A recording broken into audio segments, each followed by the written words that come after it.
లోకంలో ఎవరికైనా సరే జన్మతః ఉండేటటువంటి అనుబంధం తల్లిదండ్రులతో ఉంటుంది. ఎందుకంటే ఈ శరీరాన్ని ఇచ్చినటువంటి వాళ్ళు జననీ జనకులు.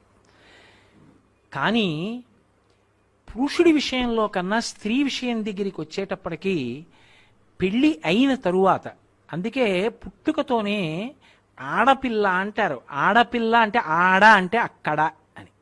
ఆడపిల్ల, ఈ పిల్ల ఇక్కడ ఉండదు, అక్కడికి వెళ్ళిపోతుంది.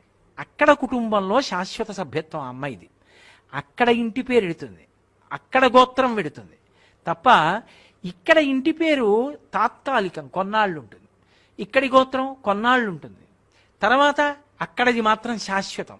ఆమె కడుపున పుట్టిన పిల్లలు ఆ వంశానికి చెందిన వారు అవుతారు, ఆ గోత్రానికి చెందిన వారు అవుతారు, ఆ ఇంటి పేరుకి చెందిన వారు అవుతారు. అందుకని ఆ పిల్ల ఇక్కడ పుట్టింది కానీ అక్కడికి వెళ్ళిపోతుంది. అందుకే ఆడపిల్ల, ఈడపిల్ల కాదు.